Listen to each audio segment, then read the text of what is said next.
The restaurant's dim light flickered across my wife's face, her eyes glinting like shards of broken glass. "Sit over there, Mark," Sarah hissed, her voice a low, venomous whisper, pointing to a table across the room. Her words stung, sharp and deliberate, slicing through the hum of clinking glasses and murmured conversations. I froze, my hand still on the back of the chair I'd meant to claim beside her. The air felt thick, heavy with her anger, though I couldn't pinpoint what I'd done this time. Her friend Lila stood nearby, her lips curling into a faint, unreadable smile as she slid into the seat next to Sarah. I obeyed, retreating to the far table, my heart pounding with a mix of shame and confusion, like a scolded child unsure of his crime. The restaurant smelled of roasted garlic and red wine, its walls draped in deep burgundy curtains that swallowed the light.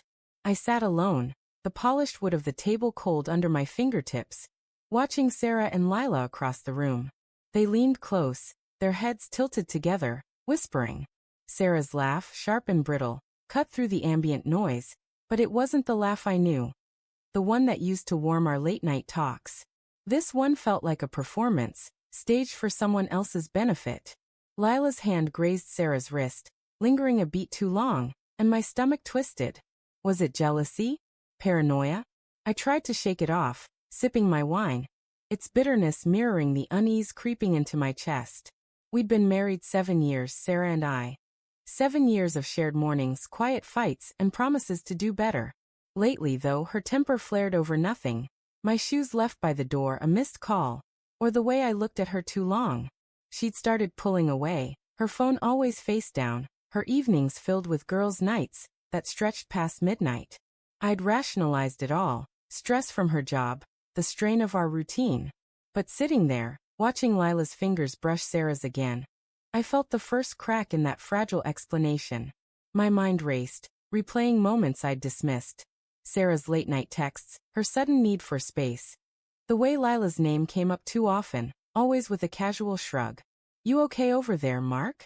Lila called out, her voice teasing, almost mocking. Her dark eyes locked onto mine, and for a moment, I felt exposed, as if she knew something I didn't. Sarah didn't look up, her gaze fixed on the menu, her jaw tight.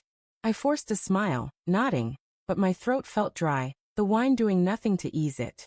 "Fine," I managed, my voice sounding hollow even to me. The waiter arrived, breaking the tension, and I watched as Sarah ordered for both herself and Lila, her tone warm, intimate, the way she used to speak to me. My fork clinked against the plate, louder than I meant, and Sarah's eyes flicked toward me, cold and unyielding.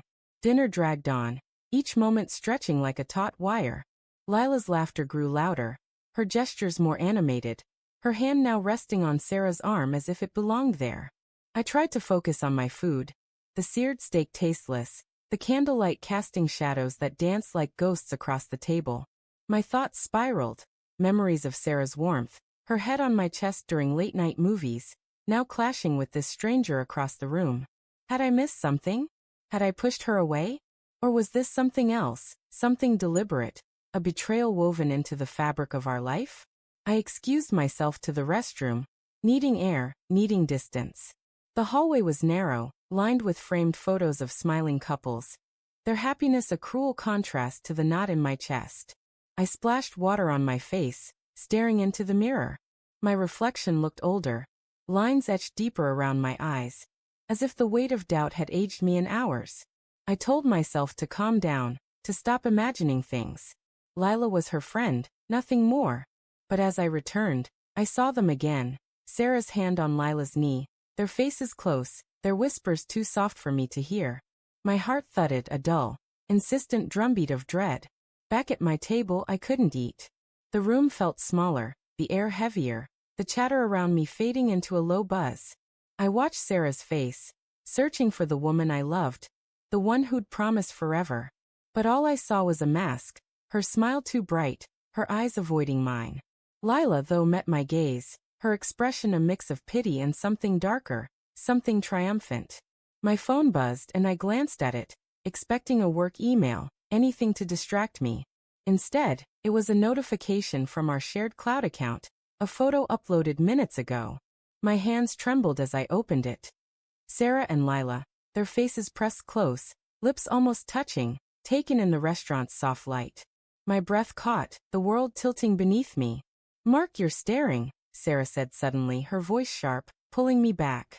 She was standing now, her arms crossed, Lila beside her.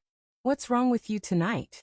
Her tone was accusatory, but her eyes flickered with something else. Guilt? Fear? I opened my mouth but no words came. The photo burned in my mind, undeniable. A truth I couldn't unsee. "Nothing," I lied, my voice barely a whisper. Lila smirked, her hand brushing Sarah's back as they returned to their table, and I felt the ground crumble beneath me. The rest of the night blurred, Sarah's forced small talk, Lila's lingering touches, my own silence screaming louder than words. When we left, Sarah walked ahead, her heels clicking on the pavement, Lila trailing close. I followed, a stranger in my own marriage, my mind racing with questions I was too afraid to ask. At home, Sarah went straight to bed, her phone clutched tight, leaving me in the dark living room. I sat on the couch, the photo still open on my phone, its timestamp a knife in my chest. I wanted to confront her, to scream, to beg for an explanation. But doubt held me back. What if I was wrong? What if I was the one breaking us? The next morning, Sarah was gone before I woke, her side of the bed cold. A note on the counter read, "Need space. Staying with Lila." My knees buckled, the words a confirmation of everything I'd feared. I sank to the floor, the hardwood biting into my skin, and let the truth crash over me. My wife, my love, was slipping away, and I'd seen it coming all along. But it wasn't until I checked our cloud again, finding a folder of photos, dozens of them, Sarah and Lila, their secret life laid bare, that I understood. The betrayal wasn't a moment. It was a choice, repeated over months, hidden in plain sight.